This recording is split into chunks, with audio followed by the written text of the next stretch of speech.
일타 강사에게 듣는 경제일타 해법. 오늘은요, 개인의 훈훈한 투자를 위해 힘써주시는 분, 훈훈한 주식의 김지훈 대표님 모셨습니다. 대표님 어서 오세요. 안녕하세요. 본업은 전업 투자자고요. 지금 김지훈의 훈훈한 주식을 유튜브 채널을 운영하고 있고 지금 2차전지 관련된 책을 쓰고 있습니다. 기대되는 오늘 주제 이야기들이 많더라고요. 일단 한국 주식시장 어떻게 보시는지부터 한번 설명해 주세요. 그 주식은 위험 자산이잖아요. 안전 자산에 대한 매력도가 떨어져야지 주식이 당연히 매력적으로 보일 수밖에 없겠죠. 근데 지금 보시면 이제 국채 금리가 굉장히 견고한 수준이잖아요. 그래서 지금 사실은 채권 관련된 그 상품들이 막 쏟아져 나오고 있어요. 채권 관련된 뭐 장기채가 될 수도 있고 회사채가 될 수도 있고 뭐 국채가 될 수도 있고, 그래서 굉장히 그 채권에 대한 기대감이 여전히 큰 상황이고, 그러면 상대적으로 주식에 대한 매력도는 떨어지는 거죠. 그래서 쉽게 말하면 이제 채권의 기대 수익률이랑 주식의 그 기대 수익률의 차이를 일드갭이라고 하는데, 일드갭이 아주 좋은 상황일 때는 뭐 8% 이상 나올 때도 있었는데, 제가 체크한 바로는 현재는 일드갭이 4% 미만이다. 그래서 주식에 대한 매력도가 낮은 거는 분명한 것 같고, 그렇다고 투자를 안 하기에는 사실은 주식이 가진 여러 가지 장점이 있죠. 그래서 시기까지는 잘 모르겠어요. 근데 워낙 우리나라는 굉장히 그 산업에 대한 포트폴리오가 잘 돼 있다고 보고 있거든요. 왜냐면 시가총액 1등부터 10등까지 이제 코스피를 보면 그 안에 반도체도 있고요. 그 다음에 제약바이오도 있고요. 그 다음에 헬스케어도 있고요. 그 다음에 소프트웨어도 있고, 그리고 뭐 2차전지도 있고, 굉장히 자동차도 있고요. 여전히 주식 관련돼서는 투자를 해야 되는 거고, 다만 비중 조절을 할 필요는 있는 것 같아요. 왜냐면 지금 사실은 시장 상황이 그렇게 막 녹록하지는 않은 상황이거든요. 좀 쉽진 않아요. 그래서 조금 경계감을 갖고 투자는 하되 좀 장기 좀 긴 호흡에서 해야 될 것 같고, 내가 감내할 수 있는 범위, 내 마음의 크기 내에서만 투자를 하고, 그러니까 오르고 내리는 거에 내가 스트레스 받고 내가 멘탈이 흔들리고 그러면 아예 안 하시는 게 낫고요. 어떻게 보면 투자라는 거는 뭐 장기 막 중장기로 좋은 종목 오래 끌고 가면 수익을 낸다 하지만, 그게 우리나라 국내 주식시장 실정에 안 맞을 수 있거든요. 그래서 저는 어떻게 보면 약간 기계적으로 조금 매매하는 것도 생각해 봐야 되는 게, 기계적으로 매매한다는 의미는 단타를 치라는 게 아니고 철저하게 전략적으로 접근을 해야 되는 거죠. 내가 목표 수익률 15% 정했으면 그냥 가차없이 목표 수익률 15%에 더 갈 거라고, 더 기대감이나 막 시장에서 좋은 이슈가 나오더라도 일단은 수익 실현해서 현금을 확보하는 거고요. 또 예를 들어 나는 이 회사를 엄청 좋게 봤는데 이 회사에 완전 꽂혔는데 이 회사가 계속 추세적으로 하락을 하는 거죠. 그러면 철저하게 또 나는 손절은 뭐 15%를 정해서 15% 이상이 되면 뒤도 안 돌아보고 손절을 할 거야. 그래서 그런 투자 전략이나 원칙이나 기준이 있으시면 사실은 아무리 채권 대비 주식의 매력도가 떨어지더라도 주식 투자는 계속돼야 된다. 그리고 우리나라가 아까 말씀드린 구조적인 성장 산업이 이제 막, 그러니까 시장의 태동 단계, 그러니까 산업의 초기 단계에 있는 것들이 많거든요. 그래서 그런 측면으로 봤을 때는 숏트랙으로 아주 오래된 구조적으로 성장하는 산업은 조금 길게 롱텀으로 보고, 그 다음에 방금 말씀드린 대로 내가 전략적으로 아주 철저하게 기계적으로 손절선을 정하고 매매하는, 또 핫한 최근에 이슈가 되는 트렌디한 업종에는 또 그렇게 기계적으로 접근하고, 이렇게 전략 두 가지 방법으로 좀 매매를 좀 유연하게 하셨으면 좋겠고, 저는 투자는 하되 최근에는 조금 조심할 필요는 있다. 대표님이 포스코홀딩스도 좀 눈여겨보시는 것 같은데, 네네. 여기에 대한 좀 말씀도 부탁드릴게요. 네. 일단 포스코홀딩스는 기본적으로 철강 회사잖아요. 철강으로 실적 엄청 나쁠 거라고 그러는데 분기에 영업이 1조 3천억 찍었거든요. 그럼 영업이 곱하기 4만 해도 5조 2천억이잖아요. 5조 2천억에 매출 85조 나는 회사니까, 글로벌 철강 중에 포스코가 한때는 1등 철강 조강 생산량으로 1등까지 했었어요. 근데 지금 이제 한 4등 5등 정도인데 그래도 글로벌 탑5 안에 들어가는 회사죠. 근데 이제 완전 2차 전지 회사를 탈바꿈 하잖아요. 뭐 예를 들어 딱 에코프로랑 비교해서 말씀드리면, 에코프로는 이미 완벽한 그냥 2차 전지 회사잖아요. 그렇죠. 그냥 모든 밸류체인은 2차 전지잖아요. 근데 포스코는 그냥 철강 회사잖아요. 아직 2차 전지 매출이 안 나니까. 물론 포스코 퓨처엠이나 포스코 인터내셔널이나 포스코 HI 클린메탈은 다 2차 전지 관련된 사업을 하는데, 정작 포스코홀딩스의 리튬 관련된 매출은 올해가 아니라 내년 말에 나오는 거죠. 24년도부터 나오는 거죠. 상업 생산은 호주 그 필바라 리튬 그 광산이 10월 달에 생산해가지고 실제 매출 찍히는 건 24년 하반기에 찍혀요. 그러면 언제 에코프로가 10배씩 날아갔냐면요. 완전히 2차 전지 소재 회사로 100% 매출이 찍힐 때 막 10배씩 날아갔거든요. 사실은 에코프로가 올해 1월부터 9월까지만 올라간 거로 사람들이 생각하는데 과거 2020년도에도 이미 많이 올랐고요. 에코프로 BM 마찬가지고 21년에도 올랐거든요. 중간중간에 계속 조정 구간은 있었죠. 그래서 저는 포스코가 이 덩치 큰 이 무거운 게 그래도 단기간에 지금 제가 보니까 1월 2일 종가부터 어제 종가까지 한 117% 정도 올랐거든요. 그럼 그 기간 동안 에코프로는 얼마 올랐냐? 에코프로 최근에 막 조정받는다고 또 막 부정적인 얘기 쏟아내잖아요. 그럼에도 불구하고 940% 올랐거든요. 940대 110이잖아요. 그럼 저는 에코프로가 여기서 막 박살나가지고 940%가 600%, 700% 내려오지는 절대 않을 것 같고 에코프로 그냥 940% 정도 수준을 유지하면 포스코홀딩스 110%에서 200%, 300%이 수익률의 격차가 좀 줄어들지 않을까. 왜냐? 포스코홀딩스 당장 리튬 매출이 내년부터 본격적으로 발생을 하고 포스코홀딩스가 이렇게 지금 사실 외국인이나 기관이 많이 팔 이유를 사실 모르겠어요. 그러면 2차 전지 얘기 안 할게요. 그냥 철강의 밸류만 봤을 때 연간 영업이익 5조 나는 회사에 매출 85조 나는 회사인데 지금 밸류에이션 상으로는 주가는 2배 올랐지만 밸류에이션이 막 과도하게 비싸지진 않았거든요. 주가랑 밸류에이션은 같은 건 아니거든요. 그런데 포스코를 일단 1월 달부터 9월 달까지 기관이 9조 5천억을 팔았고요. 줄기차게 계속 팔았어요. 그리고 외국인은 지금 지분율이 역대 최저 수준이에요. 그러니까 포스코가 철강 사업이 진짜 어려웠을 때, 예를 들어 2008년도 금융위기 때 포스코의 외국인 지분율이 41%였고 우리 그 경기 진짜 안 좋았을 때 그 중동의 채무불이행 막 위험 터지고 그랬을 때 2015년에도 포스코의 외국인 지분율이 40%대까지 떨어졌거든요. 그러면 정상적인 포스코의 외국인 지분율은 몇 프로는 대략 50%예요. 근데 지금 현재 포스코 지분율 몇 프로인지 아세요? 현재 딱 오늘 기준으로 29%예요. 역대 20년 동안 최저 지분이에요. 저는 그러면 역발상으로 생각하면 이놈들이 뭐 2차 전지 관심 없다 치더라도 외국인 지분율이 정상으로 돌려놓을 거 아니에요. 왜냐면 과도하게 너무 많이 비워놨으니까. 수급이란 건 항상 돌거든요. 그럼 29%에서 못해도 40%대까지 채워넣으려면 11% 이상 채워 넣어야 되잖아요. 그럼 과거 사례를 봤더니 포스코 외국인 지분율이 5년이고 10년이고 계속 40%대 유지되진 않더라고요. 40%대에서 50% 정상화 되더라고요. 반드시 정상화 시켜놓는데 그 기간이 3년 정도 걸리더라고요.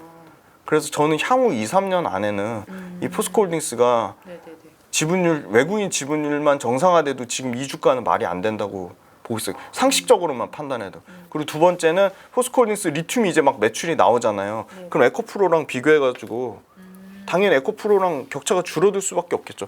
매년 이제 2차 전지 밸류데이라고 해가지고 생산량하고 매출 목표 발표하는데 매출 목표도 엄청 보수적으로 얘기했거든요. 왜냐면 리튬 가격 걔네도 불안하니까 3만 불을 예상을 한 거예요. 보통 전체적으로 리튬 가격 예상하는 게 합리적인 거는 리튬을 가장 많이 생산하는 칠레, 그 리튬 삼각지대 있잖아요. 칠레, 볼리비아, 아르헨티나.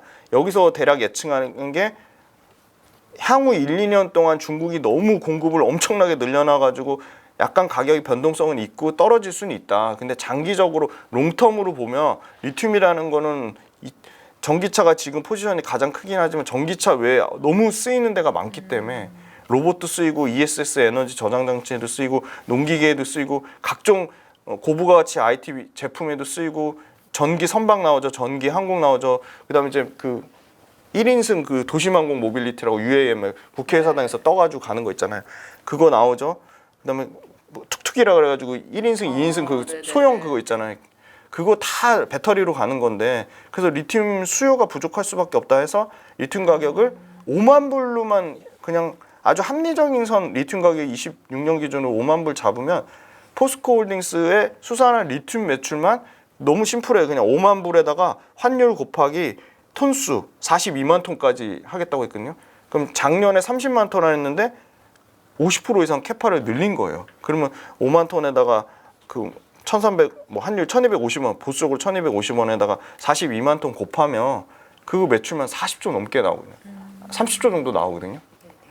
그러면 이제 포스코홀딩스는 완전 2차 전지를 회사로 탈바꿈되면 그거를 외국인이나 기관이 반영을 하겠죠. 그래도 다행인 거는 최근에 기관이 지금 뭐 목표가 90만 원 상향해서 올리고, 그래서 저는 내년에 뭐 2차 전지 중에 굳이 딱 한 종목만 고르라고 하면 포스코홀딩스를 고르는 게 맞지 않을까. 왜냐면 리튬이 마진이 제일 좋아요. 리튬이 에비타 마진이라고 하는 게, 우리 포스코는 그래도 강점인 게 염호도 갖고 있고 광산도 갖고 있잖아요.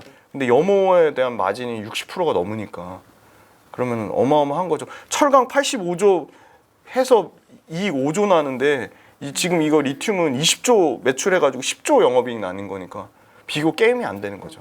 올해가 얼마 남지 않았는데요. 요 남은 기간 동안 이제 하반기 양극재 산업에 대한 대표님의 의견도 좀 궁금합니다. 네. 양극재가 주목을 받았던 거는 배터리 원가에서 40% 이상 차지하고 가장 좀 공격적으로 캐파를 늘린 부분이 있었거든요.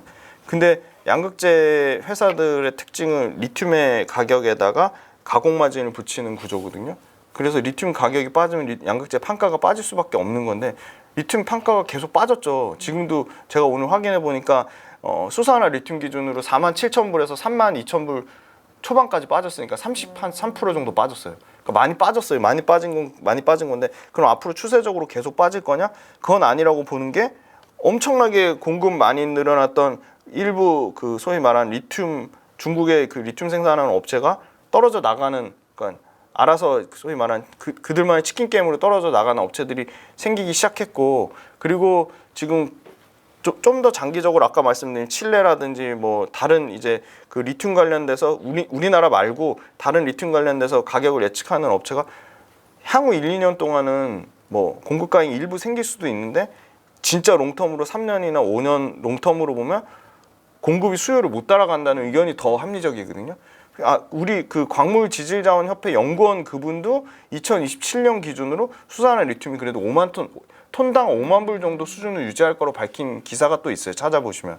그래서 저는 단기적으로 가격 부침은 있겠지만 결국은 철저하게 수요와 공급에 따라 움직이면 수요가 공급보다 앞으로 더 많아지는 상황은 분명하니까 일시적으로 빠질 수는 있어도 결국 리튬 가격이 회복이 될 거라고 보고 있거든요. 그래서 리튬 가격 회복될 거를 반영해서 3분기까지는 7, 8, 9까지는 당연히 실적이 안 좋을 거고, 4분기부터 판가 회복이 된다고 보고 있거든요. 양극재 판가가. 예, 그래서 3분기까지는 좀 양극재 업체들이 좀 계속 소강 상태일 것 같고, 그거를 극복하려면 삼성 SDI 막 40조 그런 대형 계약이 나와야 되는데, 지금 어제 따끈따끈한 기사로 아주 굉장히 조금 기대해봐도 될 만한 내용, 사실 이건 4월 달부터 기대감이 있었어요. 뭐냐면 이제 양극재 1등인 에코프로비엠이랑 배터리셀 1등인 LG엔솔의 합작인 거죠. 근데 LG엔솔한테 어떻게 보면 에코프로비엠 뒤통수를 맞아가지고 2012년까지는 사실 에코프로비엠도 LG엔솔에 납품을 했었는데 2012년 이후로 10년 넘게 지금 거래 관계가 끊긴 거예요. 근데 그러기에는 에코프로비엠도 LG엔솔이라는 1등 업체를, LG엔솔이 그냥 1등이 아니잖아요. 중국 시장을 제외한 북미하고 유럽에서 1등이잖아요. 그러니까 에코프로비엠도 LG엔솔을 사실 놓치기 힘든 고객사인 거고, LG엔솔 입장에서도 심지어 5등 업체인 코스모 신소재한테도 계약을 줬거든요. 그러니까 LG엔솔은 지금 앞으로 북미에서 그 사실 향후 3년 동안 올릴 캐파만 지금 250기가와트면 북미 전체 시장의 3분의 1이 넘거든요. 3분의 1이 지금 거의 50% 가까이 북미 시장에서 LG엔솔을 키워야 되는데, 그 50% 넘는 캐파를 감당할 만한 양극재를 LG화학이나, 당연히 자체적으로 LG화학에서 40% 담당하니까 LG화학 제치더라도 코스모 신소재랑 사실은 뭐 LNF가 다 감당하기에는 사실 그 LG엔솔 입장에서는 뭐 여러 가지, 그러니까 리스크가 있는 거죠. 뭐 생산 품질에 문제가 생길 수도 있고 납기를 못 맞출 수도 있고. 그래서 LG엔솔 입장에서 고객사 다변하면 나쁠 이유가 없어요. 그래서 거기다 1등이잖아요. 기술력 검증됐죠. 생산 캐파 압도적인 1등이죠. 그래서 LG엔솔하고 에코프로비엠하고 다시 합작한다는 얘기가 지금 나오고 있거든요. 그게 아주 신빙성 있는 게, 에코프로가 그 포항에 4,570억 정도 신규 시설 투자를 했는데, 그중에 캠9이라고 완전 신규 라인이거든요. 기존 라인을 증축하는 게 캠9이라고 신규 라인인데, 그 캠9이 뭐 하는 데냐면 저희 뭐 NCA, NCM 하잖아요. NCMX예요. 근데 X가 알루미늄이 될지 뭐가 될지 그거는 밝혀진 건 없는데 NCMX라고 해가지고 4원계 하이니켈 양극재인데 이 4원계 하이니켈 양극재를 쓰는 데는 LG엔솔밖에 없어요. 삼성 SDI나 SKU는 안 쓰는 거예요. 그럼 LG엔솔이 이거 지금 4원계 양극재 하는데 마침 에코프로비엠이 캠9에 NCMX 지금 시설 투자하겠다고 한 거거든요. 그럼 그냥 고객사가 정해져 있는 수순인 거잖아요. 근데 계속 아니다 모르겠다 뭐 안 밝히고 했는데 일단 늘 그런데 그게 기사화가 된 거예요. 어제 기사화가 돼서 아마 포항에 있는 NCMX 이거 100% LG엔솔 물량이다. 그래서 아마 그러면 새로운 또 온기가 돌지 않을까. 그리고 지금 이미 106조라는 어마어마한 수주를 받아가지고 지금 감당할 수 없는 단계에서 계속 증설을 해야 되는 포스코 퓨처엠이요. 원래 고객사가 없는 포드 CEO랑 포스코 퓨처엠 김준영 사장님이랑 만났거든요. 그거 괜히 만나진 않겠죠. 아무 의미 없이. 그래서 사실 삼성 SDI랑 지금 LG 엔솔 거 외에도 지금 포드 직납 얘기가 또 나오고 있거든요. 그래서 신규 지금 모멘텀이 그동안 당분간 좀 한 거의 4, 5개월 동안 코스모신 소재 LG화학 납품 건 말고 없었는데 아마 추가적으로 에코프로비엠이나 포스코 퓨처엠 쪽에 또 한 번 또 나오지 않을까. 그런 기대감도 있고 LNF도 최근에 부진하긴 한데 LNF도 우리 테슬라만 있는 거 아니다. 다른 완성차랑 직납 계약 가능성 있다. 중장기로 우리도 에코프로비엠이나 포스코 퓨처엠처럼 뭐 10년 이렇게 5년 장기 롱텀 계약 가능성이 있다고 얘기해서 사실 LNF도 뭔가 수주 계약에 대한 기대감이 있는 것 같아요. 삼성전자처럼 네. 아무래도 좀 이게 좀 장기적으로 투자를 했을 때 그래도 조금 뜨는 종목들을 투자하고 싶은 마음이 있는 것 같은데 네. 뭐 2차 전지라든지 좀 핫한 종목들이 많잖아요. 어떤 종목을 조금 눈여겨보고 계신지 말씀을 좀 해주신다면. 가장 중요한 게 이제 그 기업이 속한 전체 산업의 규모가 커야 되거든요. 근데 2차 전지가 좋을 수밖에 없는 게 지금 메모리 반도체가 약 350조 시장이라면 이미 2차 전지는 지금 약 200에서 250조 시장이고요. 이게 3년 안에 600조 시장이 되고 2030년에는 850조 시장이 돼요. 그러니까 기하급수적으로 커지는 거죠. 시장 자체도 원래 커야 돼요. 자동차 관련된 연관된 산업들이 엄청나게 성장할 수밖에 없는 게 자동차 시장이 엄청 반도체랑 게임이 안 될 정도로 압도적인 시장이거든요. 그러니까 자동차 완성차 자체는 성장이 안 되더라도 자동차에 납품하는 부품 회사들은 별도로 성장이 나오는 거죠. 그래서 AI 마찬가지. AI 보니까 지금 AI 의료 관련돼서 엄청 뜨잖아요. 근데 AI 의료 뭐 예를 들어 루닛이 그 루닛 인사이트라고 검진하고 진단하는 그 예방 프로그램 솔루션 그거 루닛 인사이트 그 프로그램 하나만 팔리는 게 1,500만 달러인데 그거를 전체 시장 규모로 판단하면 10조가 넘더라고요. 그러면 루닛이 그럼 인사이트 그 프로그램 하나만 파냐? 그와 연관된 다양한 또 프로그램들이 있거든요. 뭐 루닛 스코프가 될 수도 있고. 그럼 이제 AI 의료 시장은 초기 세팅 단계가 루닛 인사이트를 통해서 10조라는 시장이 생겼는데 연관된 시장들이 계속 생기면서 50조, 100조 시장이 가는 거죠. 2차 전지도 그 배터리의 가장 심장이라고 할 수 있는 양극재 시장만 100조, 150조 시장이 생겼는데 양극재로 에너지 밀도가 목에 차니까 이제 실리콘 음극재 시장이 생기고 그다음에 그 양극재랑 음극재에 필요한 알루미늄박, 동박 뭐 기타 또 밑단의 소재들이 생기잖아요. 그래서 일단 첫 번째는 가장 중요한 건 전방 산업이 커야 되고 전방 산업이 일정 규모가 돼야 되고 그 전방 산업 자체가 성장률이 뭐 완벽하게 정확한 성장률은 알 수 없지만 대략적으로 2차 전지가 지금 전체 밸류체인 성장률이 한 40% 나오거든요. 그러니까 어마어마하게 큰 시장이죠. 제일 주목받을 수밖에 없는 거고 최근에 보니까 아까 말씀드린 루닛을 포함한 AI 인공지능 시장은 대략적으로 연평균 그래도 20% 정도 성장이 나오더라고요. 그리고 제가 또 좋게 보는 엔터도 거의 20% 가까이 나와요. 한 15에서 20% 성장이 나와요. 그래서 그 기준점은 나는 20%까지 보면은 너무 그 선택하는 산업의 폭이 줄어들 것 같아. 그러면 본인이 나는 그래도 조금 러프하게 잡아서 난 10%로 잡을게. 그렇게 기준을 세우시면 돼요. 그러니까 산업의 성장률이 10% 이상 되면 그 안에서 개별 기업 성장률은 30%, 50% 나올 수 있는 거니까.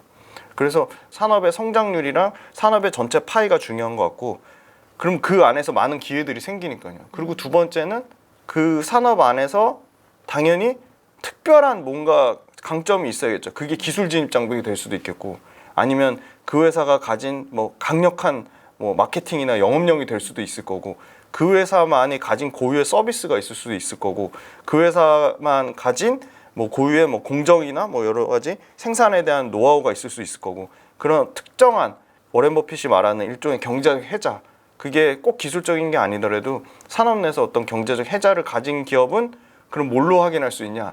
영업이익률로 확인할 수가 있어요. 뭐 예를 들어 반도체 장비 중에 고압수소 어닐링 장비를 만드는 HPSP라는 회사는 완전 독점이거든요. 그냥 독과점도 아니고 독점이거든요. 그 회사밖에 없어요. 그러니까 대체제가 없는 거예요. 그러니까 예를 들어 TSMC, 삼성전자 다 고객사인데 그냥 울며 겨자 먹기로 마진을 55%나 주고 그 회사 장비를 구입을 하는 거예요. 우리 너무 잘 알잖아요. ASML. 그냥 노광 장비하면 ASML 그냥 울며 겨자 먹기로 3천억짜리 장비를 그냥 줄 서가지고 TSMC 다음에 삼성전자가 어떻게든 노광 장비 받으려고 줄 서 있잖아요. 그런 역할을 한국의 ASML을 하는 장비가 이제 HPSP라는 장비가 나온 거예요. 고압수소 어닐링 장비. 근데 그런 게 굉장히 많은 거죠. 예를 들어 뭐 제가 막 그 대주전자재료라는 회사를 좋게 얘기해서 엄청 욕은 많이 먹었지만 꾸준히 계속 욕 먹어요. 새로운 사람이 야 대주전자재료는 도대체 어떻게 되는 거냐? 아 어떻게 되겠냐? 성장하죠. 어떻게 되겠어요? 그럼 그 회사가 망하겠어요? 대주전자재료는 사람들이 주가 안 오르니까 막 굉장히 막 공격해요. 그래서 저는 오히려 사람들이 공격하니까 이 회사 아주 계속 기회가 있겠다. 네. 그렇게 보는 게 그 실리콘 응급제라는 게 만드는 회사가 막 심지어 막 요새는 막 실리콘 응급제 막 대기업이 막 개나 소나 다 하겠다고 해요. 뭐 포스코 당연히 하겠다고 하죠. 왜냐면 포스코는 포스코 퓨처엠 응급제 사업을 하니까. 그다음에 어디가 하겠다고 하냐면 SKC도 하겠다고 하고요. SK 머티리얼즈도 하겠다고. 그다음에 한솔케미칼, 그리고 심지어는 이제 LNF까지 하겠다고 해요. 그러니까 막 공급사가 막 늘어나는 거죠. 그러면 대주전자재료는 뭐 이 회사들 막 공장 짓겠다고 하면 가만히 손가락 빨고 있는 게 아니거든요. 대주전자는 이미 국내에서 압도적인 생산 캐파가 1등이고 이 회사가 가진 이제 실리콘 산화물 관련된 기술력은 넘사벽인 거예요. 진입장벽이 있는 거예요. 이미 기술 진입장벽이 존재하는데 회사가 가만히 있는 게 아니고 연간 막 570억씩 1000억씩 들어와서 캐파를 계속 늘려요. 그럼 현재 캐파 1등인데 2030년까지도 이 현 상태로만 유지하면 계속 캐파가 1등인 거죠. 그래서 실리콘 응급제라는 시장 자체가 커지는데 그 와중에 거기서 1등인 회사는 당연히 돋보일 수밖에 없는 거죠. 주가가 일시적으로 부진할 수는 있어도. 그래서 저는 성장하는 산업 중에 경제적 해자를 가진 기업. 그 다음에 세 번째는 국내에 머무르면 안 되고 해외로 당연히 수출. 글로벌로 무조건 진출하는 회사. 근데 글로벌로 진출 이미 한 회사 말고 막 진출하려고 하는 회사한테 엄청나게 기회가 있다. 루닛도 당연히 이제 막 진출하려고 하는 거고요. 로봇 관련된 회사 중에 이미 두산 로보틱스는 세계 4위고요. 레인보우 로보틱스는 이제 막 진출하려고 이제. 그러니까 초입 단계에 있는 거죠. 엔터도 딱 구조적으로 성장하는 산업인 거죠. 왜냐하면 이제 엔터 기획사들이 엄청 막 해외에 막 활발하게 진출한 것처럼 막 돼 있는데 전혀 그렇진 않아요. 일본하고 중국 정도예요. 그러니까 일본하고 중국이 막 글로벌 엔터 시장을 잡고 있냐 그건 전혀 아니거든요. 아시겠지만 음악 시장 중에 제일 뭐 큰 데가 미국 시장이잖아요. 그 다음에 유럽 시장이고. 근데 미국하고 유럽 시장 이제 막 진출하기 시작했거든요. 그러니까 엔터가 당연히 구조적으로 클 수밖에 없겠다. 왜냐면 미국 시장에서 K-팝이 차지하는 비중이 저는 그래도 두 자릿수는 될 줄 알았거든요. 6%거든요. 그러니까 이거 저는 한 10배까지 성장할 수 있지 않을까. 지금 뭐 그렇죠. BTS 신곡 내면 그냥 핫백 무조건 1등 찍잖아요. BTS만 찍는 게 아니고 엄청 많아요. 뭐 뉴진스도 있고 르세라핌도 있고 그다음에 뭐 세븐틴도 있고 뭐 TXT도 있고 핫백에 들어가는 아티스트가 엄청 다양해지고 있고요. 그게 다양해지면서 연차가 오래된 그러니까 뭐 BTS처럼 이제 BTS가 거의 7년 차더라고요. BTS랑 막 이제 저연차들 있잖아요. 1년 차 막 르세라핌, 뉴진스 이런 저연차랑 고연차의 사실은 갭이 엄청 줄어드는 거예요. 그러니까 그게 무슨 말이냐면 BTS가 앨범 100만 장을 만들 때까지 3년 9개월의 시간이 걸렸다면 뉴진스나 르세라핌은 100만 장 파는데 7개월밖에 안 걸린 거예요. 그거는 엔터 입장에서는 손익분기점이 엄청 빨라지는 거예요. 그리고 심지어 엔터 회사가 무지 욕을 많이 먹는 게 그 대표적인 게 YG잖아요. 빅뱅 의존도. 사실 하이브도 엄청 욕먹었죠. BTS 의존도가 너무 높다고 했는데 지금 BTS 의존도가요 40%도 안 돼요. 세븐틴이나 TXT나 르세라핌이나 뉴진스가 너무 잘해가지고 나머지 아티스트의 앨범이랑 콘서트 판매량으로만 해도 이미 6천억, 7천억 매출 나는 회사거든요. 그래서 아티스트가 다양화돼서 그 말은 무슨 말이냐면 특정 그 연예인에 의존하지 않는 이렇게 시스템화된 거죠. 그래서 시스템화 됐는데 이미 시스템화로 너무 잘하는데 시스템화로 끝난 게 아니라 그 시스템을 그대로 해외로 수출해가지고 현지 아이돌을 만드는 거죠. 미국 현지 아이돌 만들고 일본 현지 아이돌 만들고 중국 현지 아이돌 만들고 그래서 뭐 대표적으로 A2K 프로젝트라고 해가지고 미국에서 지금 걸그룹 만들잖아요. 그걸 지금 너무 잘 시스템화한 거예요. 물론 현지화해서 성공할지 안 할 건지 뭐 그거에 대해서도 또 부정적으로 얘기하시는 분들이 있는데 이미 뭐 리주나 있지 현지인 멤버가 있잖아요. 그래서 성공했잖아요 지금. 그래서 저는 그 A2K나 JYP가 하는 걸그룹 프로젝트 당연히 성공할 가능성이 매우 높다고 보고 그럼 그게 이제 스타트 끊으면 우후죽순으로 막 생기겠죠. 그리고 보니까 미국도 그렇고 사실은 뭐 일본도 그렇고 중국도 그렇고 우리나라처럼 그렇게 엄청나게 막 칼군무에다가 비주얼에다가 그런 게 모든 게 완벽하게 다 그냥 갖춰진 아이돌이 없더라고요. 뭐 당연히 우리나라 사람이니까 당연히 그럴 수밖에 없긴 한데 너무 완벽하잖아요. 춤도 그렇고 노래도 잘해, 춤도 잘 춰. 아이돌 좋아하시죠? 아이돌 좋아하시는 것 같아요. 별로 관심 없는데 행복해 이거 보이시다. 아니, 잘하고 있으니까 너무 잘하고 아, 있으니까. 네네. 예. 아 그리고 또 이거 얘기하면 나이가 나와서 저 막 김건모 막 이런 세대인데 신승은 이런 세대인데. 김건모 신승은 콘서트 가면 콘서트 가격이 뭐 5만 원대였거든요. 저 간 적 있어요. 근데 아니 지금 뭐 BTS 그런 가격은 유럽 상상할 수도 없고요. 유럽에서 안표 팔린 게 42만 원에 팔렸대요. 그러니까 콘서트 가격 자체가 그냥 게임이 안 되는 거예요. 7배, 8배 이미 올랐고. 그럼 7배, 8배 오른 콘서트 가격이 갑자기 10만 원대로 떨어질까요? 그건 전혀 아닌 것 같고요. P와 Q가 동시에 증가하는 구간인 거죠. 그리고 해외에 막 진출하기 시작했고 하이브 같은 경우는 중동에서도 콘서트 최초로 중동에서 했거든요. 그래서 앨범이 잘 팔리고 앨범을 토대로 당연히 콘서트가 글로벌화돼 있고 우리가 전혀 시장에 진출하지 못했던 북미나 유럽 시장을 지금 공략을 하고 있고 특정 아티스트에 대한 의존도가 급격하게 낮아지면서 시스템화되고 있고 그리고 하이브는 또 재미난 게 하이브가 갖고 있는 위버스라는 플랫폼이 뭐 과거에는 메타버스랑도 연결되고 있었는데 사실은 뭐 그것도 말이 많았어요. 아니 수익이 안 나는 게 아니고 하이브 위버스라는 플랫폼을 본격화하는 거는 올해 하반기로 예상했는데 그게 조금 2년 늦춰진 거예요. 내년 상반기로. 그러니까 뭐 하이브 BTS 지금 유튜브 구독자 수가 거의 8천만 되더라고요. 그럼 8천만의 1%만 해도 80만이잖아요. 그럼 그 80만 팬덤이 그 플랫폼에서 뭐 안 사겠어요? 굿즈 상품. 그러니까 굿즈 상품 판매 금액도 1,000억 가까이 나오더라고요. MD 그 굿즈 상품이. 그래서 저는 이런 그 BTS란 IP, 르세라핌이란 IP가 가진 확장성이 저는 너무 크다고 보고 있어요. 그게 글로벌로 확장되고 있다. 그래서 엔터는 과거랑은 완전 이제 다른 개념이다. 그리고 엔터주 매출이나 이익이 숫자가 찍히거든요. 하이브 같은 경우도 올해 역성장할 거라고 하는데 매출과 이익에서 10% 이상, 15% 이상 성장이 나오고요. 그 덩치가 큰 10조짜리가 매출과 이익이 10%씩 나오고 JYP나 SM이나 YG 같은 경우는 매출과 이익이 거의 20%에서 30%씩 나오거든요. 네. 특히나 JYP 좋아하는 이유는 하이브나 이제 SM 같은 경우는 그 영업이익률이 10% 초중반인데 JYP는 그냥 압도적으로 그냥 계속 지금 3년 연속 30%가 넘었고요. 그 24년, 25년도에도 계속 그 30%대를 유지하는 거죠. 그래서 엔터 관련된 회사는 사실은 경기랑 영향을 안 받는 게 되게 좋은 것 같아요. 그러니까 경기가 아무리 나빠져도 내 아티스트는 내가 지킬 거 해가지고 나는 굶고 라면 먹더라도 내 아티스트 앨범 사주는 거죠. 콘서트 가잖아요. 그래서 저는 그게 앞으로도 계속 이런 구조적인 현상이 꺾이진 않을 거다. 그래서 엔터주는 계속 좀 좋을 거라고 보고 있습니다. 투자 시 유의해야 할 사항에 대해서 좀 대표님하고 이야기 좀 나눠볼게요. 개인들이 좀 조심해야 할 투자 방식, 뭐 혹은 종목이라면 어떤 걸 생각하실까요? 대표적으로 있잖아요. 뭐 초전도체하고 맥신. 아니 나는 진짜 이해가 안 되는 게 아니 초전도체 사실 그 초전도체 관련된 회사라고 뜬 서남 대표이사 그냥 홀라당 다 팔아버리잖아요. 그 뒤에 있는 최대 주주 그 어플라이드 머티리얼즈인가 그 장비 회사도 그냥 다 팔잖아요. 그런데도 자기네들끼리 계속 폭탄 돌리기 하면서 끝까지 안 팔잖아요. 누군가는 그걸 물량을 떠안게 되는 거거든요. 그리고 초전도체 아니라고 밝혀져. 너무 신기한 게 네이처에서 가장 저명한 학술지인 네이처에서 초전도체 그거 아니라고 얘기했는데 그 뒤로도 몇 번 시세를 줬거든요.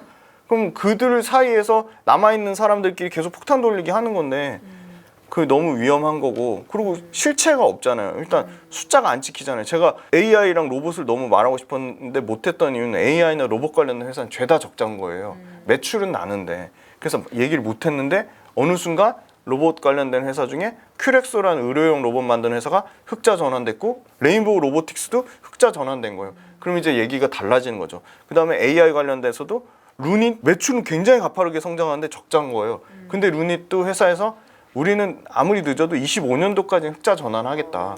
그리고 뷰노는 24년, 당장 내년이잖아요. 그럼 이제 눈에 보이는 실적 가식성이 보이는 거죠. 그래서 그런 회사를 투자하는데 초전도체는 그냥 말 그대로 그냥 그건 보이지 않는 실체만 있는 거예요. 그러니까 그것만 이렇게 뭐 이런 뭐 여러 가지 논란거리 이슈만 있는 거죠. 맥신 마찬가지고. 그러면 초전도체나 맥신 관련된 회사들이 실제 초전도체나 맥신으로 매출이 나오는지 다트 전자공시 들어가면 확인이 되잖아요. 전혀 없잖아요. 이게 CATL 약간 뻥튀기하는 거랑 너무 똑같은 것 같아요. CATL도 막 우리 충전 갔대요. 10분 만에 완성했대요. 실체는 없어요. 실제 뭐 공장 가보면 당연히 확인되잖아요.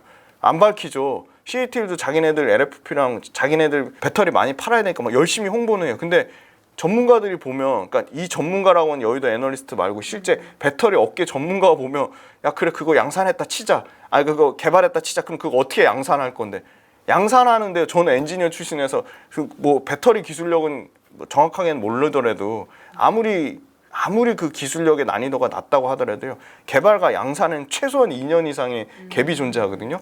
그럼 CATL 2년 동안 개발할 동안 그 양산 품질을 만들 동안은 뭐 그럼 국내 배터리 셀 3사는 가만히 있지 않잖아요. 그리고 양산을 했어요. 가격이 또 문제가 되거든요. 그렇게 막 충전 속도 10분에 할 정도로 엄청나게 좋은 배터리를 만들었는데 가격이 비싸 보면 아무 의미가 없는 거죠. 주식으로 이제 돈을 벌고 싶은 사람들이 지켜야 할 투자 원칙이라면 대표님은 어떤 걸 좀 보세요? 저는 일단 제일 중요한 게 사고가 경직돼 있으면 안 될 것 같아요. 유연한 사고가 제일 중요한 것 같아요. 그러니까 되게 열려 있고 깨어 있고 이렇게 조금 막 어떻게 보면 되게 유연한 사람이 굉장히 좀 수익을 잘 내는 것 같아요. 그러니까 그런 거죠. 저도 막 좀 이제 좀 주식 좀 잘한다고 뭐 아니까 어떤 한 종목이나 어떤 한 업종이 뭐 예를 들어 그게 2차 전지가 될 수도 있어요. 2차 전지에 꽂히니까 갑자기 빵빵 뜨는 AI나 로봇을 못 보는 거예요. 치명적인 거예요. 사고가 유연하면 2차 전지 좋은데 AI도 보고 로봇도 봐야 되는 거죠. 그러니까 굉장히 다양성을 존중해야 하는 그 마음이 진짜 중요한 것 같아요. 양극재 보시는 분들은 양극재만 보니까 막 음극재나 장비 얘기하면 엄청 욕하시는 거예요. 그럼 저는 절대 성공할 수 없다고 보고요. 이거 또 약간 그런 거예요. 양극재 투자하는 사람도 음극재나 장비 회사의 동향을 봐야 되는 거예요. AI 투자하는 사람도 AI랑 로봇이랑 연관되니까 로봇 관련된 걸 봐야 되고요. 예를 들어 식음료 투자하는 사람도 식음료에 들어가는 원자재나 광물이나 그런 동향을 봐야 되는 거, 연관 산업을 계속 봐야 되는 거고요. 두 번째는 제일 어려운데 사실 저도 너무 어렵고, 사실 그래서 이 주식으로 돈 버는 사람들이 실패하는 이유가 밸류에이션 측정을 못해서 실패하는 거거든요. 그러니까 밸류에이션이 뭐 어려운 게 아니고 사람들이 보는 기대값도 좋아야 되고 실제 그 회사가 벌어들이는 이익도 커져야 돼요. 근데 2차 전지가 날아갔던 이유는 사람들이 보는 기대값도 높은 데다가 회사가 벌어들이는 이익도 엄청 좋아진 거예요. 둘 중에 하나가 낮은 상태면 엄청 투자하기 좋을 거 아니에요. 그러니까 엔터를 좋다고 본 게, 엔터는 이익은 좋아지는데 사람들이 보는 밸류에이션이 그렇게 높은 상태는 아니었어요. 지금 많이 올라갔지만. 그래서 좋아진 거고, 로봇이나 AI는 사람들이 보는 기대값은 엄청 좋은데 숫자가 안 올라온 거죠. 이익이 낮은 상태인 거죠. 그래서 이익만 올라오면 AI는 로봇은 엄청 폭탄이 터지겠죠. 그래서 저는 반대가 더 좋다고 봐요. 사람들 기대값은 되게 낮은데 숫자가 찍히는 회사들 있잖아요. 그러면 사람들 기대값 좀만 올라오면 엄청 올라가는 거죠. 그거 대표적인 게 약간 헬스케어 업종이 아닌가. 미용 의료기기 막 주가 많이 올랐다고 하지만 밸류에이션이 막 엄청 AI나 로봇이랑 비교가 안 되거든요. 미용 의료기기도 똑같아요. 해외 막 이제 진출하기 시작했거든요. 북미 유럽에 막 진출하고 동남아에 진출하고 중동에 진출하고. 근데 사람들의 기대값은 낮은데 숫자는 엄청 잘 지켜요. 헬스케어는. 그래서 약간 숫자도 찍히면서 사람들의 기대값도 높은 업종을 찾아보자.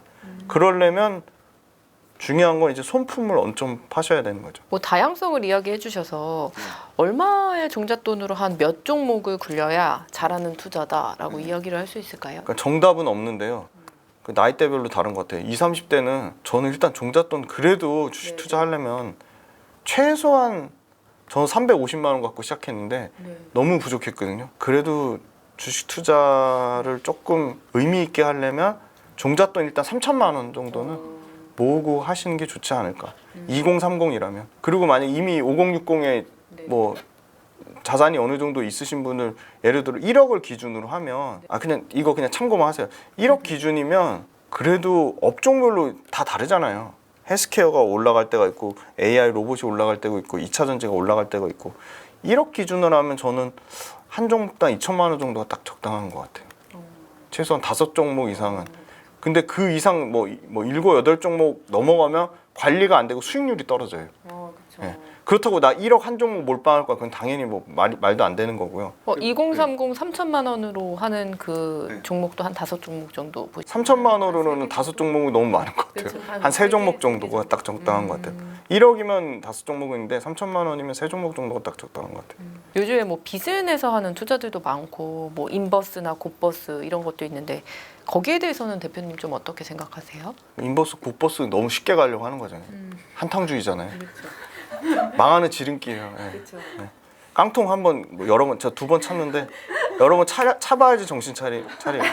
아니 50대, 60대가 인버스 하시는, 곱버스 하시는 분은 아마 없을 거예요. 그렇죠. 일단 기본적으로 인생의 노하우가 쌓이면은 안 하는데 젊은 분들이 그렇죠. 너무 쉽게 그냥 한 방에 가려고 하시는데 그러다 골로 갑니다. 안전빵 우량주 혹은 뭐 ETF 투자 이 부분에 대해서도 ETF는 좋은 것 같아요. 왜냐하면 로봇 산업은 분명히 성장할 거는 분명한데 네. 레인보우 로보틱스가 갈지 SPG가 갈지는 모르겠어요. 그러면 그런 측면에서는 ETF는 괜찮은 것 같고 ETF의 장점은 내 소위 말하는 퇴직연금 그다음에 내 월급의 일정 부분을 소액으로 투자할 수 있는 거죠. 나는 레인보우 로보틱스 너무 좋은 것 같은데 지금 한 주당 지금 거의 20만 원 가까이 되거든요. 난 레인보우 로보틱스도 사고 싶고 그다음에 뭐 앞으로 상장되는 두산 로보틱스도 사고 싶은데 그럼 그게 안 되잖아요. 근데 ETF는 10,000원에서 20,000원 사이 돈으로 일종의 레인보우도 사고 SPG도 사고 로보틱스도 사는 효과가 있는 거죠. 그래서 월급 받으시는 분들은 그냥 기계적으로 월급의 10%에서 20%는 더 알뜰하게 줄여서 투자에 더 많이 하면 할수록 전 장기적인 관점으로 좋다고 보는데 아무튼 10%에서 20%는 그냥 ETF로 그냥 계속 그냥 사서 모으시는 거예요. 그것도 특정 업종만 사는 게 아니라 그래도 유망하다고 생각되는 업종을 조금 나눠서 한 2-3개 정도 나눠서 그래서 ETF는 진짜 좋은 상품인 것 같아요. 수수료도 비싸지 않고. 대표님이 아까 주식 투자를 350만 원으로 네. 시작하셨다고 하셨잖아요. 그럼 결과적으로 좀 노후 대비를 주식으로 할 수 있다고 보실까요? 당연하죠. 제가 주식쟁이라서가 아니라 주식만큼 사실 매력적인 업종이 없다고 보는 게 일단은 근데 주식도 자꾸 세금을 올리려고 해서 좀 걱정되긴 하는데 일단 부동산보다 세금이 낮잖아요. 그다음에 황금성이 좋잖아요.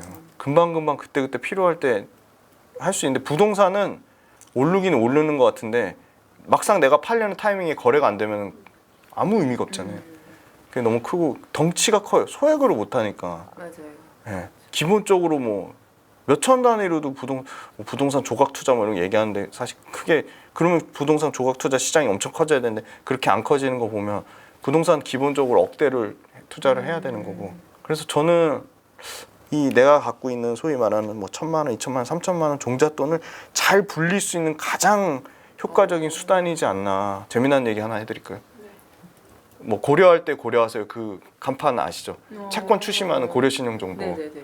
제가 그 회사를 한 15년 정도 투자를 했거든요. 500원대 사가지고 7,000원대 팔았는데 많이 안 갖고 있었어요. 그러니까 얘기할 수 있는 거예요. 네. 아주 소량 갖고 있었어요. 근데 그 500원짜리가 300원으로도 떨어지고 200원으로도 떨어졌는데 한 번도 안 팔았어요. 왜 안 팔았게요? 올라갈 것 같으니까. 아니죠. 뭔가 믿는 구석이 있었으니까 안 팔았는데 이 500원짜리 고려신용정보가 1년에 배당금을 70원씩을 주는 거예요. 500원에 70원이면 배당 수익률이 12%예요. 어마어마하죠. 은행이자 그때도 많이 준다고 막 깝죽깝죽 될 때 6%였거든요. 근데 12%를 난 받으니까 나는 걱정이 없는 거예요. 그렇네요. 그래서 어느 순간 내 원금 1,000만 원이 이미 다 배당금으로 다 채워져 있었어요. 오래 걸리지 않았어요. 7년인가 8년 만에 내 원금 받았어요. 그럼 그때부터는 100% 완전 내 수익이잖아요. 그러니까 그 회사가 이제 경기 안 좋으니까 막 날아가더라고요. 그래서 야 진짜 이제 그만 먹자. 이제 나 이제 배당금 안 받아도 돼. 원금 다 챙겼으니까. 근데 그래도 안 팔았던 이유는 70원 주던 게 80원 주고 90원 주고 100원 주고 야금 야금 배당금을 계속 올리는 거예요. 그런 회사 없을까? 있어요. 찾아보시면. 그런 회사 어디가 있을까요? 500원 주시면 그래가지고 이제 팔았는데 7,000원을 팔았는데 뭐 그 뒤로 13,000원 막 가더라고요. 근데 아깝지 않았던 건 배당금으로 수익을 챙겼다.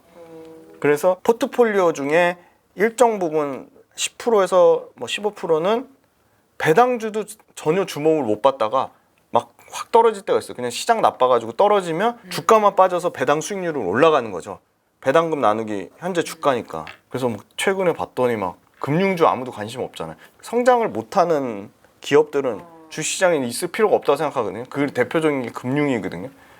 근데 배당을 많이 주는 거예요. 예를 들어 기업은행 같은 경우 기업은행 안 망하잖아요. 사실 그 뭐 주택담보대출 리스크로부터도 완전히 자유스럽죠. 기업에 돈 꿔주는 건데 가계보다 기업이 더 탄탄하잖아요. 그건 확실한 거잖아요. 명확한 거잖아요. 근데 기업은행 배당 수익률을 봤더니 주가가 박살나는 바람에 9.7%가 된 거예요.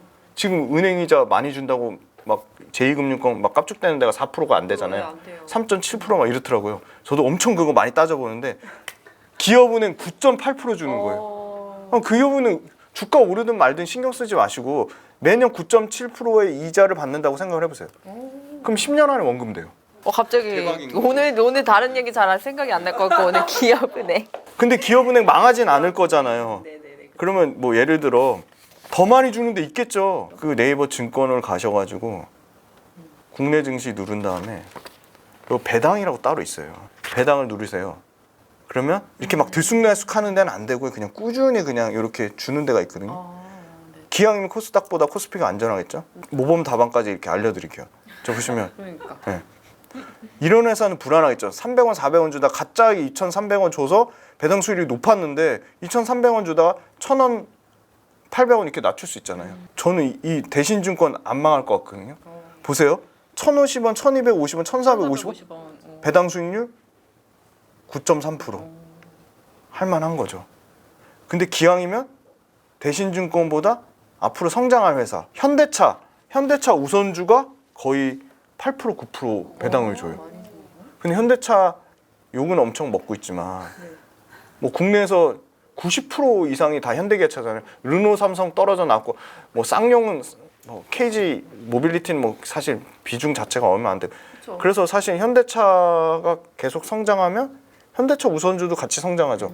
근데 배당은 8% 9%씩 받아요. 대신증권 뭐 증권사 기준으로 치면 5위 바뀌잖아요. 한 7, 8위권인데 이렇게 배당을 계속 늘려서 줘요. 근데 현재 주가 기준으로 9.43%예요. 배당 수익률이. 그건 투자할 만한 거죠. 주식 투자에서 중요한 투자 마인드를 뭐 꼽아주시자면 아까 뭐 유연한 마인드 한번 이야기를 해주셨는데 뭐 한 말씀 좀 더 해주신다면? 네, 긍정적이셔야 돼요. 부정적인 사람은 절대 돈 못 벌고요. 남 험담하거나 비난하시면 안 되고. 그렇다고 또 아까 말씀드린 대로 꽂혀가지고 그냥 긍정을 넘어서 막 낙관하시는 거예요. 혼자 막 희망회로 막 열심히 돌리시는 거예요. 막 야 에코프로 150만 원 갔는데 300만 원 못 가겠어? 그럼 바로 나락으로 가는 지름길이고요. 막 희망의 회로 상상의 나라 막 펼치세요. 긍정적이되 객관적이셔야죠. 희망회로 막 혼자 막 열심히 행복회로 돌리시면 안 되죠. 긍정적인데 객관적이셔야 돼요. 철저하게 객관적이셔야 돼요. 그 다음에 중요한 거는 상대적인 비교를 많이 하셔야 돼요. 나는 에코프로비엠 너무 좋은 것 같아. 근데 계속 끊임없이 비교하는 거. 근데 에코프로비엠 너무 좋긴 한데 포스코 퓨처엠이 2030년까지 100만 톤 늘리면 더 롱텀으로 보면 포스코 퓨처엠이 더 매력 있는 거 아니야? 에코프로비엠 너무 비싸. 근데 캐파 차이는 별로 안 나는데 LG화학이 사실 양극재단에서 영업이익률은 더 좋아. 월등히 좋아. 에코프로비엠 영업이익률 잘 나와봤자 6%인데 지금 LG가 그렇게 업황 안 좋다고 해도 지금 영업이익률 8.3% 나오거든요. 게임이 안 돼요. 압도적으로 양극재 관련된 영업이익률은 LG화학이 원탑이거든요. 그럼 그걸 끊임없이 비교를 해보는 거죠. AI랑 로봇도 계속 비교하는 거. 로봇이 더 많이 막 이슈나 그런 건 맞는데 실제 레인보우 로보틱스 매출 올라가는 속도랑 루닛의 매출 올라가는 속도로 비교해보면 루닛의 매출 올라가는 속도가 더 가파르거든요. 그걸 이제 가중치 준다고 하거든요. 상대적인 매력도의 가중치를 나는 숫자야, 나는 무조건 숫자야, 숫자의 가중치 1.2를 줄 거야. 나는 꿈이나 모멘텀이나 성장성이 중요해. 꿈이나 성장성이나 모멘텀에 1.2를 줄 거야. 그럼 그 가중치 곱한 거를 더해서 합산 점수가 큰 게 투자 매력도가 크겠죠. 그래서 그 가중치 주는 거를 굉장히 고민을 해보셔야 되고, 당연히 장기적으로 봤을 때는 숫자가 찍히는 회사에 가중치를 높이 주는 게 맞는 거죠. 결국은요, 주가는 기업을 따라가거든요. 그럼 기업의 실체는 숫자거든요. 사고도 유연하면서 상대적인 비교도 많이 하면서 손품도 열심히 팔면서 너무 바빠요. 할 게 많아요. 주식 투자하면 진짜 시간 가는 줄 모르고요. 그거보다 사실 더 재미난 거는 너무 이거를 사실은 즐기셔야 돼요. 아까 뭐 주가 빠진다고 욕하고 막 뭐 악플 달고 막 흥분해가지고 혼자 막 뭐 그러면 절대 성공 못 하고요. 유연한 거보다 중요한 거는 이 과정 있잖아요. 이거 새로운 기업 찾아보고 그 중에 경쟁력 있는 기업이 뭐고 또 상대적인 비교해보고 막 너무 재밌는 거예요. 그냥 이게 미치도록 재밌거든요. 그러니까 미치도록 재밌는 사람은 이길 수가 없죠. 절대로 못 이기죠. 그래서 일단 재밌으셔야 돼요. 그럼 재밌으면 오래 하실 수 있어요. 재밌고 사고가 유연해야 되고 긍정적이고 본인만의 상상 그 행복회로 희망회로 절대 돌리지 마시고요. 네. 2차 전지에 대해서 조금 더 이야기 한번 나눠볼게요. 하반기 2차 전지 시장 어떻게 보고 계실까요? 네, 하반기에는 그 장비가 최소한 12개월에서 20개월 정도 먼저 세팅이 들어가요. 근데 장비주도 그렇게 뭐 일회성이다라고 얘기하기에는 장비주가 이미 수주 받아놓은 물량이 커요. 일단 PNT가 수주 잔고가 약 2조가 되고요. 그 다음에 하나기술이 6월달 기준으로는 3,300억 정도인데 한 5천억이 넘을 것 같고요. 그 다음에 나머지 이제 DNT라는 레이저 노칭 장비에서도 한 2,500억 정도 수주 받은 게 있고, 뭐 코인테크 뭐 많아요. 윤성 FNC 이런 회사들이 수주를 받아놓은 거지 그게 일단 양산이 된 게 아니거든요. 그러니까 그걸 열심히 23년 하반기 가가지고 상반기에 못했던 거 장비 세팅을 해야 되는 거예요. 그래서 장비주가 어떻게 보면 하반기에 본격적으로 이제 그 실적에 대한 모멘텀을 해주는 바로미터가 되고 있다고 보고 있고요. 그 다음에 북미에서 아까 말씀드린 LG엔솔, 그 다음에 SK온, 삼성 SDI가 꾸준히 계속 지금 캐파 증설에 대한 모멘텀이 계속적으로 이슈가 돼서 나오고 있는데, 중요한 건 올해 하반기에 경쟁력 있는 전기차 신차 막 따끈따끈한 막 리릭인가? 그게 엄청 비싼 차인데 3억대 차인데 나오자마자 그 19분 만에 완판됐대요. 네. 그러니까 모든 전기차가 다 안 팔리는 게 아니고요. 제가 8월달 데이터 봤더니 미국에서 전기차 판매 성장률 YOY로 전년 대비 55% 나왔고요. 유럽 역시 28%인가 30% 가까이 성장률 나왔고요. 그리고 또 저가 차종 중에 그 기아 레이가 지금 중국 배터리 써가지고 엄청 욕을 먹는데 주행 거리가 205km밖에 안 되는데, 그 GM 당연히 LG엔솔이랑 막역하잖아요. LG엔솔 배터리 쓰는 GM의 이코넉스란 차가 하이니켄 양극재 쓰면서 금액은 3천만 원대인데 주행 거리는 400km가 넘는 거예요. 엄청 경쟁력 있잖아요. 그러니까 그런 차종들이 중저가부터 중저가 이제 엔트리 모델이라고 가장 많이 팔리는 이제 소나타나 그랜저급 볼륨 모델, 그다음에 그 위에 완전 초고사양 하이엔드급이 골고루 차종이 하반기 때부터 막 미친 듯이 나오고요.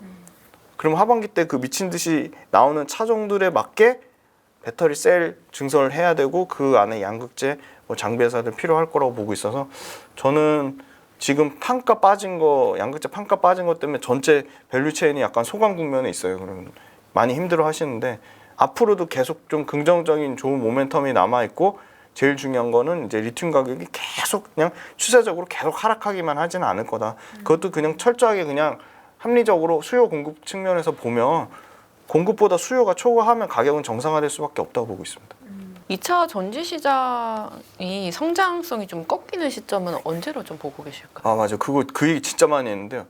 전기차가 일단 엄청나게 많이 보급이 돼야 되잖아요. 네. 전기차 시장 침투율 신차 기준으로 보면 미국이 9.2%고요. 네. 아직 10%도 안 됐고요.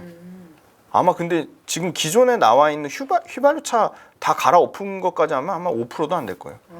그리고 우리나라 당연히 3%대밖에 안 되고요. 엄청 적고요. 우리나라 뭐 많이 돌아다녀봤자 테슬라하고 아이오닉 정도밖에 없잖아요. 그러니까 그 다양한 차종이 돌아다녀야 되고, 그 다음에 유럽도 20% 정도예요. 그러니까 19%대거든요. 유럽도 저는 최소한 50%대 가려면 2.5배 정도 성장 남아있다 보고 있고, 중국은 30%가 넘었더라고요. 그러니까 중국은 이제 급격하게 둔화될 수밖에 없는 시점이고, 그래서 저는 중국보다 우리가 타겟으로 하는 북미나 유럽 시장에서 신차 기준 침투율이 그래도 못해도 40% 이상은 돼야지 급격하게 둔화되지 않을까 보고 있고, 배터리 소재 업체들, 장비 업체들이 캐펙스 신규 시설 투자하는 거가 급격히 둔화되는 시점, 그게 더 빠를 것 같거든요. 그 신규 시설 투자가 지금 연평균 30%씩 시설 투자를 계속하고 있는데, 시설 투자 괜히 하는 게 아니거든요. 예를 들어 배터리 소재 업체 기본적으로 하나 딱 해외 세팅하려면 최소 1,500억에서 3,000억 들어가요. 1,500억에서 3,000억 정도 매출이 보장이 되니까 그렇게 세팅을 하겠죠. 그래서 그게 캐펙스 투자가 30%에서 갑자기 0%로 줄어들진 않고요. 서서히 줄어들겠죠. 30에서 20, 10, 뭐 8 이렇게 줄어들면 그 줄어드는 시점, 그때가 아마 말씀하신 성장률이 둔화될 것 같고, 그 다음에 또 중요한 거는 이런 회사들이 매출과 이익이 막 50%씩 늘어나거든요. 양극재 회사들 막 그 덩치 큰 포스코 퓨처엠이요, 매출 80%씩 늘어나요. 영업이익 70%씩 늘어나요. 근데 매출 80% 70% 늘어나다가 갑자기 매출 0% 늘어나진 않고요. 80%에서 순차적으로 줄어들겠죠. 80%에서 뭐 50%, 40%. 그래서 그 기준점을 잡는 거예요. 나는 매출이 여기서 성장률이 절반 이상 줄어들면 내 포트폴리오의 비중도 절반 이상 줄일 거야. 뭐 약간 그런 식으로 좀 조정을 하시는 게 좋지 않을까. 그 네 가지가 동시에 다 만족하는 시점이 그래도 향후 2, 3년은 괜찮지 않을까. 빠르면 2, 3년 안에 한번 성장률이 꺾이는 시점이 올 건데, 아직까지는 계속 캐펙스를 늘리고 그게 숫자로 매출과 이익으로 찍히고 회사들이 계속 성장하고 계속 공격적으로 해외에 진출하는 시점이기 때문에 저는 향후 2, 3년 동안은 성장률이 둔화되진 않을 거다라고 보고 있어요. 2차 전지 인버스 ETF 관련해서 대표님이 거들떠도 보지 말라고 하셨었다고 들었는데, 그러니까 그 이유는 지금 꼼수 노려가지고 지금 2차 전지 주가 빠지니까 그냥 한탕 해먹으려고 하는 거잖아요. 그 마인드 자체가 썩어 빠진 것 같고. 그러니까 에코프로랑 에코프로비엔 공매도 치는 거랑 똑같은 거잖아요. 아니 그럼 그냥 공매도 치는 거, 그러면 그거 굳이 상품으로 만들어가지고 사람들한테 현혹시켜가지고 주가 변동성만 키우는 거잖아요. 그 마인드 자체가 진짜 좀 잘못된 것 같고, 그렇게까지 해서라도 돈을 벌고 싶나. 그래서 심지어 KB증권이랑 KB자산운용 불매운동까지 나오고 있거든요. 정신 못 차린 것 같고, 에코프로 공매도 쇼 쳤다가 개박살 나가지고 운용사 몇 개 문 닫고 막 하잖아요 지금. 근데 또 이런 상품 내는 거 자체가 결국 주가 빠져야지 자기네들 돈 벌겠다는 거잖아요. 마인드가 쓰레기 같은 마인드인 거잖아요. 잘 될 수가 없죠. 전 당연히 잘 안 될 거라 보고요. 이것 때문에 주가 변동성 키우면 아마 더 에코프로 BM이나 에코프로나 포스코홀딩스나 포스코퓨처엠 투자자 입장에서 더 똘똘 뭉치는 오히려 계기를 만들어줄 것 같아요. 상황 판단 잘못한 것 같아요. 이거 잘 되면 또 이것도 베껴가지고 또 유사 뭐 또 다른 자산운용사에서 이런 상품 또 엄청 만들겠죠. 그러니까 이게 지금 2차 전지 산업 ETF 산업 인버스 최초 ETF거든요. 그러기엔 2차 전지 투심이 워낙 강력하니까 또 된통 당하지 않을까. 물론 주가 빠져가지고 일부 단기적으로 수익 낼 수도 있겠죠. 근데 결국은 이 ETF를 구매해주는 주체는 개인이거든요. 개인한테 욕을 진짜 작살나게 먹고 있는데 지금 그럼 이거 사서 수익 나도 저는 그게 오래 갈지는 않을 것 같아요. 아무리 주도주라도 이렇게 투자하면 돈 잃는다. 유의할 점은 어떤 게 있을까요? 저 포함해가지고 유튜브에서 막 좋다고 얘기하는 것만 듣고 제 채널에도 와가지고 저 이거 샀어요. 그러면 심장이 막 철렁철렁해요. 그 사람 뭘 믿고 샀다는 건지. 그래서 전 막 유튜브 채널에서 제발 사지 마세요. 제발 부탁합니다. 사지 마세요. 그러니까 뭐 남의 말 듣고 사는 게 최악인 거죠. 그리고 이제 이게 싼지 비싼지 디테일하게 뭐 증권사나 자산운용사 출신이 아니면 당연히 모르는 게 정상인 거죠. 근데 그건 알 수 있죠. 그냥 딱 쉽게 말씀드릴게요. 뭐 이수페타시스가 한 1,000억대 영업이익대에서는 한 1조 원대 시총을 유지했네. 근데 지금 영업이익 늘어나는 거는 30%밖에 안 늘어나는데 시총은 2배가 있네. 그럼 비싼 거죠. 뭐 레인보우 로보틱스 이제 적자가 나니까 매출로만 비교 보통 많이 하니까 PSR로 비교하니까 500억대 매출 나는 회사가 시총 3조 가 있는데 매출이 2배 늘어나서 1000억 가면 6조 갈 수 있다? 그럼 그건 합리적으로 생각해 볼 수 있는데 500억대에서 700억 늘어났는데 이미 시총은 6조가 있어요. 그럼 그건 문제가 되는 거죠. 에코프로가 날아갔던 이유가 작년에 보면은 아니 안 올라간 게 이상한 거 아니에요? 지금 360억 당기순이익에서 4,200억 나오는 거니까 영업이익 800억에서 6,100억 나오는 거니까 영업이익이 지금 8배 올라간 거거든요. 그러면 이익 체력이 8배 올라갔을 때 주가 9배 올라간 건 이상한 게 아닌 거죠. 마지막으로요. 뭐 2, 3년 안에 이제 좀 날아오를 종목이라고 그런 종목들의 특징을 몇 개 꼽아주신다면. 결국은 저는 구조적으로 성장하는 산업이 주가에 당연히 반영된다고 보고 있고 진짜 2차 전지 말고 다른 업종 얘기하고 싶은데 아직 2차 전지만큼 매력적이지 않아요. 그러니까 그 이유는 성장성 측면에서 2차 전지가 여전히 압도적이고 그 다음에 성장성은 뭐 AI나 로봇이 따라올 수 있어도 숫자가 안 찍히는 거죠. 그럼 그 숫자 벌써 뭐 26년, 27년 거 반영해서 땡겼잖아. 원래 주가가 미래의 가치를 땡겨서 반영하는 거예요. 그렇죠. 주가라는 성질 자체가 미래에 대한 꿈을 먹고 사는 사업인데 그럼 미래 가치를 땡기지 과거 가치를 땡기진 않잖아요. 그래서 그거 뭐 미래 가치 땡기는 거에 대해서 부정적으로 얘기하신 분은 그냥 그 틀 안에서만 그냥 머물러 계시는 거예요. 항상 내가 생각했던 것보다 더 빠지거나 내가 생각했던 것보다 더 가요. 그거는 성장성이 반영돼서 그렇거든요. 그럼 성장성이 있는 섹터에 투자를 하면 되는데 많이 말씀드렸어요. 엔터도 성장성이 전 매우 높다고 보고 있고 네. 헬스케어도 성장성이 매우 높. 특히 미용 의료기기 쪽 남자도 막 화장하고 미용 그렇죠. 엄청 관리하더라고요. 특히 2030 또 아주 핵심 MZ세가 이 소비 주체 세력이잖아요. 주축이죠. 돈 자기 얼굴 투자하고 막 안 아끼더라고요. 피부과 가가지고 그 치료받는데 그죠? 기본 2, 30이에요. 그렇죠. 진짜 비싸요. 돈을 벌 수밖에 없다. 이 미용 의료기기 쪽은. 그리고 또 미용 의료기기 쪽 우리가 가성비가 엄청 좋거든요. 맞아요. 유럽이나 저기 미국 장비보다 훨씬 싸고 그 고객사 맞춤 커스터마이징 잘 되고 그래서 미용 의료기기도 이제 막 시장으로 진출해서 그래서 구조적으로 성장하는 산업에 투자를 해야 되고 시장 자체도 좀 커야 돼요. 기본적으로 시장 자체가 그래도 전방 산업이 뭐 최소한 10조 이상은 돼야겠죠. AI 당연히 10조 이상 되고 로봇 10조 이상 되고 그냥 반도체 10조 이상 당연히 되죠. 2차 전지 마찬가지고 거기서 1등주 1등주라고 하면 주가 많이 오른 게 1등주가 아니고 그 산업에서 가장 돈 많이 버는 회사가 1등이에요. 매출 가장 크고 영업이익 가장 크고 그런 회사 투자하면 실패할 확률이 낮아요. 2차 전지 회사 중에 지금 앞으로 매출 가장 많이 벌고 돈 가장 많이 버는 거는 압도적으로 포스코홀딩스죠. 포스코홀딩스 1등일 수밖에 없고 양극재 중에 가장 돈 많이 벌 때는 당연히 포스코 퓨처엠하고 에코프로비움이 당연히 1등, 2등 할 거고 실리콘 음극재는 대주전자재료가 1등 할 거고 장비는 PNT가 1등 할 거고 금액으로 치면 매출로 치면 예. 그다음에 AI 관련돼서 현재로서는 루닛이 1등 할 것 같아요. 매출 찍는 걸로는 AI 의료 쪽에서는 로봇 관련돼서는 지금 현재 매출로 1등 찍는 데는 SPG거든요. 감속기 만드는 회사. 예, 4천억대 매출 나는데 로봇에 들어가는 부품 중에 배터리 심장이 양극재라면 로봇의 가장 비싼 부품, 가장 비중 많이 차지하는 게 감속기거든요. 네. 감속기 말 어렵잖아요. 그냥 힘을 보조하는 부품이라고 보시면 돼요. 힘이 그냥 모터가 힘이 딸리니까 그 힘을 보조하는 건데 이 감속기도 진짜 국뽕이 차오를 수밖에 없는 게 죄다 일본 걸 쓴 거예요. 소형 감속기는 하모닉 드라이브가 95%. 그리고 중대형 중에는 납테스코가 80%.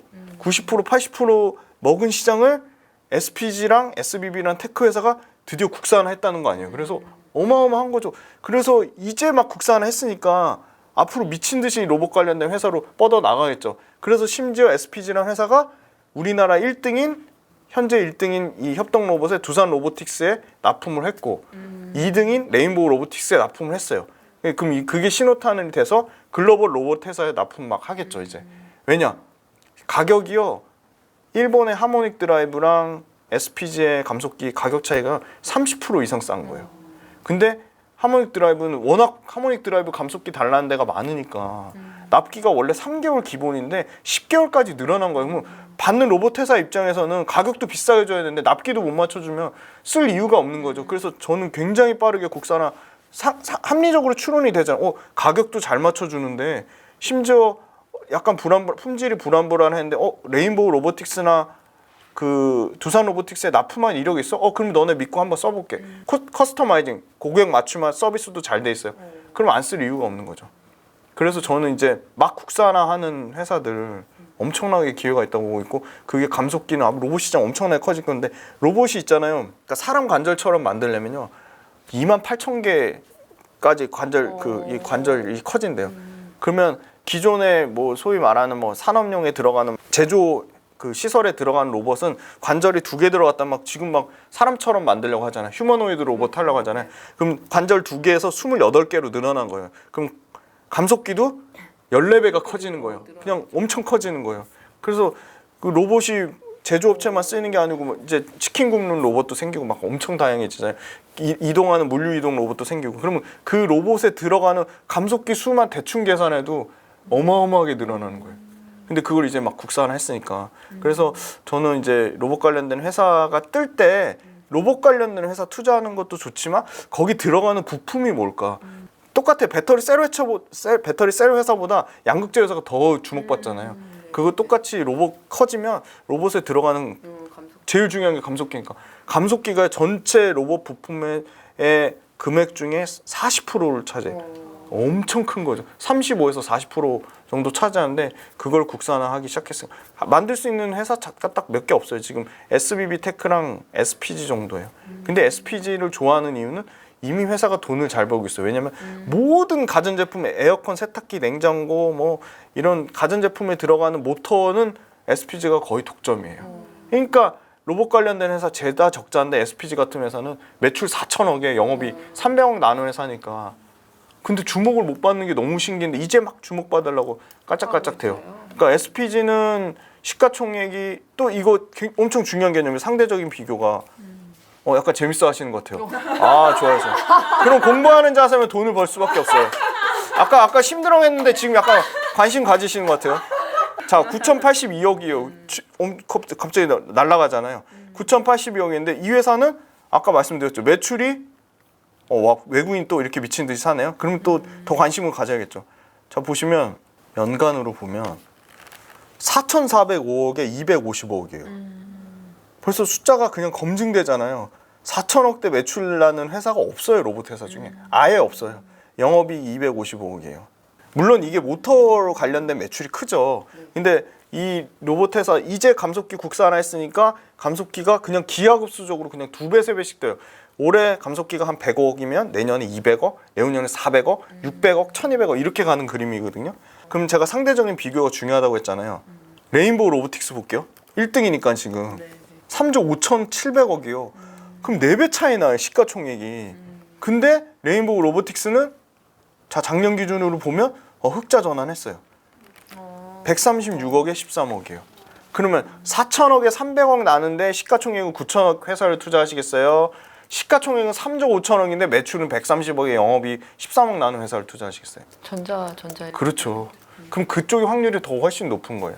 그러니까 주식 투자 잘 하시려면 상대적인 비교를 통해서 실패할 확률을 줄이시면 실패할 확률이 줄어들면 성공 확률이 당연히 올라갈 수밖에 없다. 이거 제 노하우를 다 알려드렸네. 다음에 또 나와야 되는데 얘기할 게 다음에 또 나와야 돼요, 그죠? 네. 그래야지 업데이트를 해드릴 수가 있어요. 네네. 아니 오늘 대표님하고 이야기를 나눠보니까 대표님은 정말 좀 즐기고 계시다는. 너무 재밌어요. 미치도록 재밌어서 이거 주변에 많이 알리고 싶은데 이야기를 할 때마다 막 신남이 가득하셔가지고. 그러면 이제 돈까지 벌면 얼마나 행복하겠어요. 네, 오늘 처음 초대했는데 너무 편안하게 해주셔가지고 진심으로 감사드리고 기자님이 처음에 힘들어 하셨는데 제가 이렇게 바꿨습니다. 그 바꾼 힘은 주식이 그만큼 재밌고 미치도록 해야 된다는 걸 말씀드리는 거고요. 결론적인 주식 투자의 목적은 경제적 자유, 경제적 독립이고요. 주식 투자 치매 예방에도 그렇게 좋다고 합니다.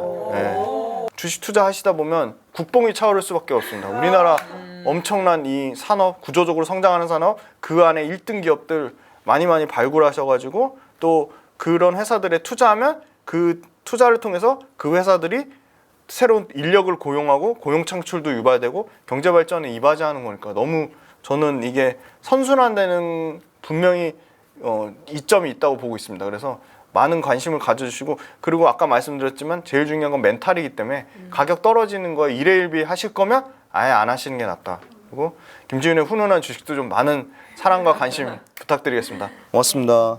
네네, 알겠습니다. 오늘 말씀 잘 들었습니다. 감사합니다.